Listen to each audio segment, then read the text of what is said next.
ஓம் நமச்சிவாய. திருச்சிற்றம்பலம். சிவாய நமக. சிவசிவாய நமக. என் அன்பு குழந்தையே, கர்மா அதன் வேலையை செய்ய ஆரம்பிக்கும் முன் நான் சொல்வதைப் போல நீ உடனே இதை செய்துவிடு. எல்லாம் மாறிவிடும். நான் கர்மாவுக்கு கட்டுப்பட்டவன். கர்மா பொல்லாதது. கர்மாவை முறியடிக்க ஒரு வழி சொல்கிறேன், கேள். தர்மத்தின் வாழ்த்துதான் அது. 7 தலைமுறைகளையும் காக்கக்கூடிய ஒரு வழியை சொல்கிறேன். அதன்படி நடந்து கொள். உன் கர்மாக்கள் எல்லாமே ஒளிந்துவிடும். என்னுடைய பிரியமே, உன்னை வழிநடத்தி செல்பவன் நான் அல்லவா? உன்னுடைய வேண்டுதல்களை நான் நிறைவேற்றி வைக்கின்றேன். காலதாமதமாகாமல் நான் அதை உனக்கு சட்டென்று தருகிறேன்.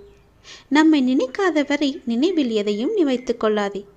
நம்மை நினைக்காதவரை நினைவில் வைத்து கவலைப்படுவதை விட நம்மை நினைத்து கொண்டு வாழ்பவரை நினைத்து நீ நினைத்து சந்தோஷமாக வாழ்ந்து பார். உன்னுடைய கவலை அனைத்துமே சந்தோஷமாக வரும். என் அன்பு குழந்தையே, உனக்கான வெற்றி பாதையில் நீ முதல் அச்சை பதித்து விட்டாய். உன் பிரச்சனைகளுக்கெல்லாம் விடுவு காலமும் வந்துவிட்டது. ஆனால் நான் உன்னை இந்த பூமிக்கு அழைத்ததன் நோக்கத்தை நீ மறந்து விட்டாயே. மீண்டும் ஞாபகப்படுத்துகிறேன், கேள். நான் எப்பொழுதுமே உன்னை தனியாக விடமாட்டேன். நான் உங்களை ஒருபோதும் ஒரு சூழ்நிலைக்கு அனுப்ப மாட்டேன். நான் உனக்கு பின்னாலும் முன்னாலும் 4 புறமும் நீ நடந்து கொண்டிருக்கும் போதும் உட்கார்ந்து கொண்டிருக்கும் போதும் எங்கு சென்றாலும் உனக்கு முன்பாக நான் போய்கொண்டே இருப்பேன். உனக்கு துணையாக பின்னால் வந்து கொண்டே இருப்பேன். உனக்கு ஒளியாக முன்னால் போய் அதற்கான தீபத்தை ஏற்றி அதில் உனக்கு வெற்றி என்ற கிரீடத்தை தருவதற்காக நான் அங்கு இருப்பேன். நீங்கள் இப்போது எந்த சூழ்நிலையை எதிர்கொண்டாலும் நான் உங்களுடன் இருக்கின்ற என்ற நம்பிக்கையுடன் மட்டும் இருங்கள். மற்றவற்றை நான் பார்த்து கொள்கிறேன். உன்னுடைய வாழ்வில் இன்று முதல் உனக்கான காலத்தை நீ தொட்டுவிட்டாய். நீ கஷ்டப்பட்ட எல்லாவற்றிற்கும் உனக்கான நியாயத்தை நான் வழங்குவேன். உன்னை எப்போதும் என் நெஞ்சில் நான் சுமந்து கொண்டே இருக்கின்றேன். இன்று உனக்கான ஒரு நல்ல செய்தியை நான் பரிசீலித்தேன். ஞாபகம் இருக்கின்றதா? இனி தொடர்ந்து மேலும் உனக்கான நல்ல செய்தி வந்து கொண்டே இருக்கும். நீ மனம் தளராதே. மற்றவர்கள் உன்னை வசிப்பாடினாலும் நீ கலங்காதே. யாரை பற்றியும் நீ பேசாதே. உன் கோபத்தை குறைத்துக்கொள். உன் சூழ்நிலைகளை மாற்றி நான் அமைத்து தருகின்றேன். உனக்கான வெற்றி பாதையில் நீ முதல் அச்சை என்று நீ பதித்து விட்டாய். விரைவில் அது நீ ஓவியமாய் பயணிக்கப் போகின்றாய். இன்று நீ கண்ணீர் மல்க என் முன் நின்றாயல்லவா? என் பிரச்சனைகளுக்கு விடிவு காலம் இல்லையா என்று கேட்டாயல்லவா? அதற்கு நான் உனக்கு இன்று முதல் நேர்முகமாகவே பதிலளிக்க ஆரம்பித்து விட்டேன். உனக்கு நிச்சயம் நல்லது நடக்கும். வெற்றி பாதையில் நீ நடைபோடப் போகின்றாய். உன்னை விட்டு நான் எங்குமே போக மாட்டேன். உன் கூடவே இருந்து உனக்கு துணையாக எல்லாவற்றையுமே நானே செய்து தருகிறேன். எப்போதும் உன் கூடவே நான் இருப்பேன். எங்கு போனாலும் நீ செய்ய வேண்டியது ஒன்றே ஒன்று மட்டும்தான். எங்கு போனாலும் எது செய்தாலும் என்ன ஆரம்பித்தாலும் என்னிடம் சொல்லிவிட்டு செயல்படு. அதற்கான பதிலை நான் தருகிறேன். இல்லையென்றால் நான் உன் கூடவே வந்து அதற்கான ஏற்பாடுகளை செய்து அதை நல்ல விதமாக முடித்து தருகிறேன். போகும்போதும் வரும்போதும் என்னிடம் சொல்லிவிட்டு செயல்படு. உனக்கு பல நன்மைகளை அதில் நான் வைத்திருப்பேன். நிச்சயம் நன்மையில் முடியும்படி நான் அமைத்து தருகின்றேன். உண்டியலில் காணிக்கை செலுத்துவதற்கு பதிலாக உன்னால் முடிந்த அளவுக்கு பசியில் இருப்போருக்கு வயிறார உணவு கொடு. அதுவே கடவுளுக்கு நீ கொடுக்கும் மகிழ்ச்சி. கடவுள் எப்பொழுதும் உன்னை பற்றியே நினைத்து கொண்டிருக்கிறார். உன் துன்பங்களை பற்றியே நினைத்து கொண்டிருக்கின்றார். உன்னுடைய கர்மாக்கள் எல்லாம் ஒழிய வேண்டுமென்றால் உன்னால் முடிந்த அளவுக்கு மற்றவருக்கு வயிறார உணவிடு. அது போதும். உன் கர்மாக்கள் எல்லாமே ஒளிந்துவிடும். இறைவன் நம் எல்லோரையும் மீண்டும் மீண்டும் படைப்பதற்கு காரணம் என்ன தெரியுமா? நாம் நல்லது செய்ய வேண்டும், நம் கர்மாக்கள் எல்லாம் ஒழிய வேண்டும் என்பதற்காகவே நாம் மீண்டும் மீண்டும் நம்மை பிறக்க வைக்கின்றார். இறைவன் அனைவரையும் நல்ல செயல்கள் செய்யத்தான் நம்மை அனுப்பியிருக்கின்றார். ஆனால் தீயதை செய்து தானும் துன்பப்பட்டு மற்றவர்களையும் துன்பப்படுத்த அல்ல என்று அனைவரும் உணர வேண்டும். எல்லாம் உங்கள் எண்ணங்களில்தான் இருக்கிறது. உங்கள் மனதுகளில்தான் இருக்கிறது. உங்கள் செயல்களில்தான் இருக்கிறது. நீங்கள் மனது வைத்தால் நிச்சயம் நடக்கும். அது எப்போது என்றுதான் உனக்கும் தெரியவில்லை, அனுப்பி வைத்த எனக்கும் தெரியவில்லை. எதற்காக அனுப்பினோ அதை மறந்துவிட்டு நீயே ஒரு வழியில் போய்க் கொண்டிருக்கின்றாய். அது உனக்கான வெற்றி பாதையாக இருக்கும். கவலைப்படாதே. இருந்தாலும் நான் அனுப்பியதன் கடமையும் நீ செய்ய வேண்டுமல்லவா? செய்து வா. உனக்கு நல்லது நடக்கும். என்னுடைய மகளே, உன் மனதிற்குள்ளே நீ அழுது கொண்டிருக்கும் உன்னிடம் ஒன்றை நான் கூற வந்திருக்கிறேன். உன்னோடு நான் பேச வேண்டும். நான் சொல்வதை கேட்பாயா? நீ மனதிற்குள்ளே 1000 சோகங்களை மறைத்துக்கொண்டு மௌனமான கண்ணீருடன் மனதில் மருங்கிக் கொண்டிருக்கும் என் பிள்ளையோடு நான் மனமிட்டு பேசுவி என்று நான் வந்திருக்கிறேன். என் வார்த்தைகளை கண்களை மூடி முழுமையாக கேள். என் தங்கமி, உன் கண்ணீரை துடைத்து கொண்டு என் அருகில் வந்து நீ உட்கார்ந்து கொள். உன் கஷ்டத்தை நீ சொல்லித்தான் நான் தெரிந்து கொள்ள வேண்டுமா? உனக்கு ஆசீர்வதிக்கப்பட்டதை தராமல் நான் எங்கே போகப் போகிறேன்? நீ மனதை அமைதியாக வைத்துக்கொள். உன் வாழ்க்கையில் ஏற்படும் இன்பத் துன்பத்தை மனதார ஏற்றுக்கொள். துன்பத்தை கடக்க வேண்டுமே தவிர அதை நினைத்து என் நேரமும் புலம்பக்கூடாது. அதையே மனதில் வைத்துக்கொண்டு திறம்பட செயல்பட வேண்டும். எப்போதுமே எந்த நாளுமே நீ கவலை மட்டுமே கொள்ளாதே. எல்லாவற்றிற்குமே காலம் நிச்சயமாக பதில் சொல்லும். இந்த உலகத்தின் நியதிப்படி தக்க சமயத்தில் அது பாடம் புகட்டும். எப்போதும் தோல்விகளையே சந்திக்கிறேன் என்று வருந்தாதே. நடப்பவை யாவும் நன்மைக்கே என்ற நம்பிக்கையுடன் உன்னுடைய லட்சியத்தை நோக்கி நீ முன்னேறி செல். தொடர் முயற்சி வாழ்வில் நீ நினைத்ததை தொடர்ந்து நிறைவேற்றி தரும். நிச்சயமாகவே எந்த நிலையிலுமே நம்பிக்கையை மட்டும் நீ இழந்து விடாதே. நீ உன் கடமைகளை செய். உன்னுடைய எதிர்பார்ப்புகளை குறைத்துக்கொள். உனக்கு தேவையானது நிச்சயம் உன்னை வந்து சேரும். தோல்வி, அவமானம், அவமதிப்பு இவற்றின் அனுபவங்களை எல்லாம் நினைவில் கொள்ள வேண்டுமே தவிர அந்த நினைப்பிலேயே எல்லா நேரமும் மூழ்கி இருக்கக்கூடாது. எதற்காகவுமே நீ பயப்படாதே. எதற்காகவுமே நீ கலங்காதே. தடைகளை தகர்த்து நிச்சயமாகவே நீ வெற்றி அடைவாய். உனக்கு எல்லா சூழ்நிலையிலுமே உன்னுடைய அப்பா, உன்னுடைய சாயப்பா நான் துணை இருப்பேன். என் வார்த்தையின் மீது நம்பிக்கை வைத்து நீ செயல்படு. வாழ்க்கையில் என்ன நடக்கிறது என்று அறியாமல் வெளித்தோற்றத்தை வைத்து கற்பனையில் லயித்து கொண்டிருக்காதே. உன்னுடைய கனவுகளும் கற்பனைகளும் எதிர்பார்ப்புகளும் தவறு என்று நான் சொல்லவில்லை. அவை உன் வாழ்க்கையில் நிஜத்தில் இடம்பெற வேண்டும். அதற்காகத்தான் நான் விதி மற்றும் மாயையிடம் உனக்காக நான் போராடி கொண்டிருக்கிறேன். உனவு கனவுகளும் கற்பனையும் கலந்து போகாமல் உண்மையான வாழ்க்கையை வாழ வைக்கவே நிறைய விஷயங்களை நான் நடத்தி கொண்டிருக்கிறேன். சில எதிர்மறையான விஷயங்களும் இப்போது நடந்து கொண்டிருக்கலாம். சிலரின் உண்மையான முகங்கள் உனக்கு உணர்த்துவதற்காகத்தான் இதெல்லாம் நடந்து கொண்டிருக்கிறது. என் வார்த்தைகளின் அனுபவத்தை கேள். என் வார்த்தைகளின் அசைவுகளை வைத்தே நான் கூற வருவது என்ன என்று உணரும் நீ மாயை என்னும் வலையில் சிக்க அனுமதிக்க மாட்டேன் நான். இப்போது உன் மனதில் ஓடும் எண்ணங்கள், ஆசைகள் என எல்லாம் பலிக்குமா பலிக்காதா, நடக்குமா நடக்காதா என குழம்பிக் கொண்டிருக்காதே. உன் வாழ்விற்கு எது நல்லதோ, எதிர்காலத்திற்கு எது மகிழ்ச்சி அளிக்குமோ அந்த விஷயத்தை நான் நடத்தி கொடுப்பேன். என் பிள்ளைக்கு எந்த பாதகமான சூழ்நிலையும் நான் அனுமதிக்க மாட்டேன். எனவே உனக்கு எது வேண்டும் என்று என்னிடம் முறையிட்டு விட்டாயல்லவா? உனக்கு வேண்டியதை நானே தருகிறேன். வாழ்க்கை என்பது மிகவும் எளிமையானது. நாம் எதை கொடுக்கிறோமோ அதையே திரும்ப நாம் பெற்றுக்கொள்கிறோம். நாம் நினைக்கின்ற ஒவ்வொரு எண்ணங்களும் நம் எதிர்காலத்தை தீர்மானிக்கின்றன. உழைப்பின் வலிமையை உயரத்தான் புரிந்து கொள்ள முடியும். உண்மையான அன்பின் பாசத்தை பிரியத்தான் உணர முடியும். சொல்கின்ற எண்ணங்களை செயலாக்கினால்தான் வெற்றியை பெற முடியும். வருகின்ற காலத்துக்காக காத்திராமல் இன்றே செயல்பட்டால் வெற்றி உனக்கு நிச்சயமாகவே கிடைக்கும். உற்சாகமான காலை பொழுதை சந்தோஷமாக அனுபவி. இனி வரும் நாட்கள் எல்லாமே உனக்கு சந்தோஷமாகவே மாறும். உன் மனதிற்குள்ளே அழுது புலம்பிக் கொண்டிருக்காதே. என் மகளே, என்னுடைய தங்கமே, நீ எப்பொழுதும் சந்தோஷமாகவே இருப்பாய். என் பேச்சை கேட்டு நான் சொல்வது போலவே செய்துவிடு. நீ நன்றாக இருப்பாய். சில நேரங்களில் நாம் எடுக்கும் பிழையான முடிவுகள் கூட நம்மை சரியான பாதையில் பயணிக்க கற்றுக் கொடுக்கும். தெரியுமா? நாம் யதார்த்தமாக எடுக்கும் முடிவே நம்முடைய வாழ்க்கையை தீர்மானித்துவிடும். நல்லபடியாக நீ மகான் போல வாழ வேண்டும் என்று அவசியமில்லை. உன்னுடைய மனசாட்சிப்படி வாழ்ந்தால் போதும். உன்னுடைய வாழ்க்கை மிகவும் சுவாரஸ்யமானது. இன்று நீங்கள் அனுபவிக்கும் மிக பெரும் வழிகளே நாளை உங்களின் மிக பெரும் பலமாக மாறிவிடுகிறது, பாலமாகவும் மாறிவிடுகிறது.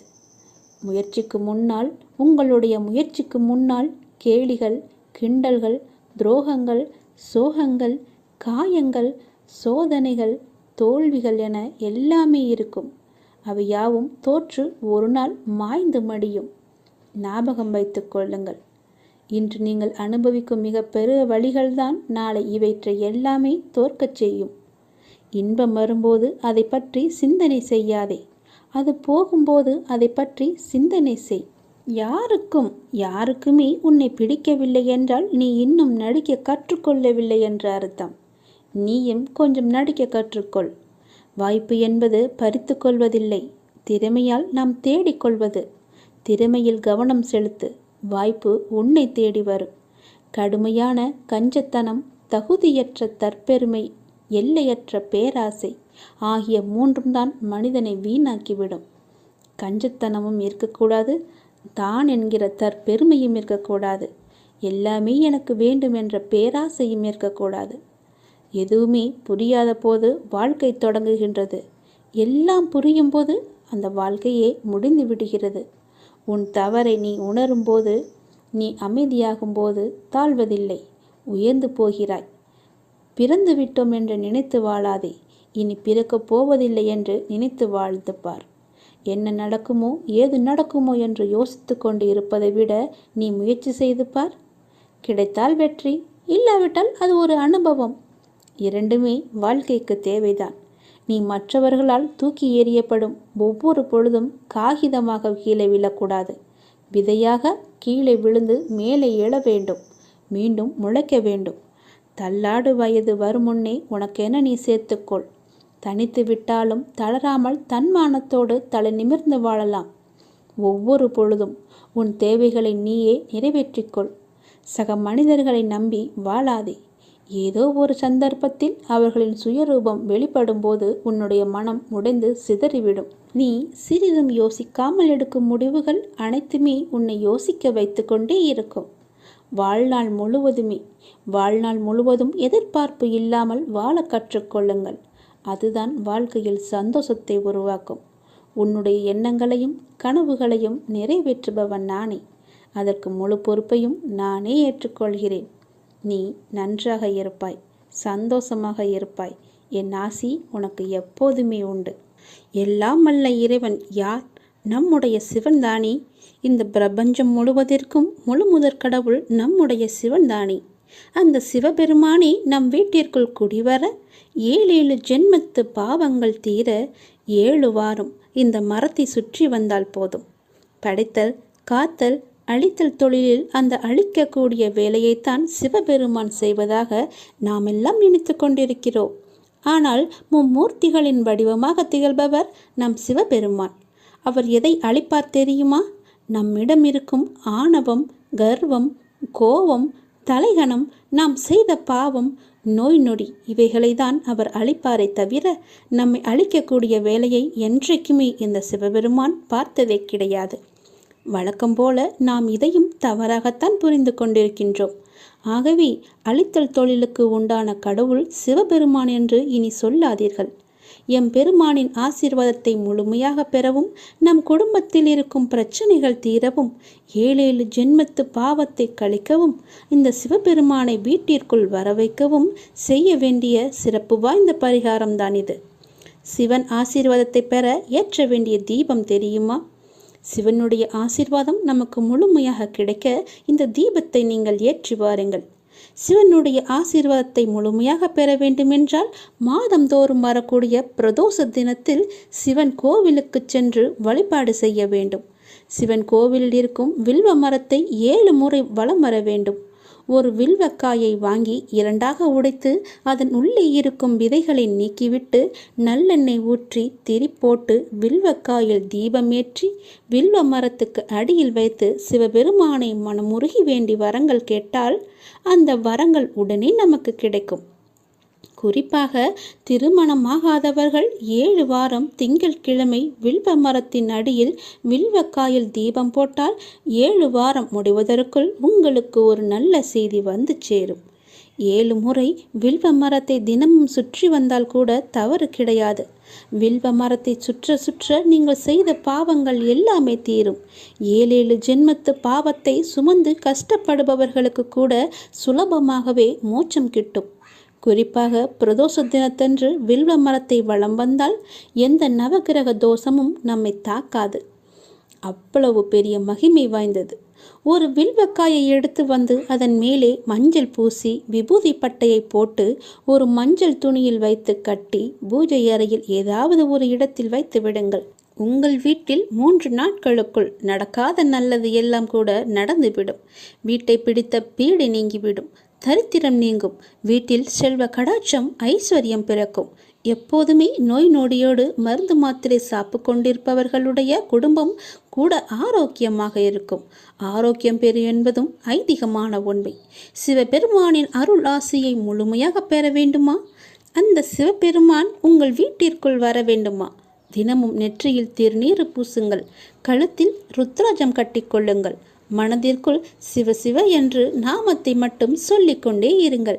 வில்வ இலையை உங்களால் முடிந்தவரை வாங்கி கொண்டு போய் சிவன் கோவிலுக்கு கொடுங்கள். 7 வாரம் இந்த மரத்தை சுற்றி வந்து நான் சொல்வது போல செய்தால் கண்டிப்பாக சத்தியமாக உங்களுடனே சிவபெருமான் உங்களுக்குள் உங்கள் வீட்டிற்குள் குடிக்கொள்வார். இது நிச்சயம் நடக்கும்.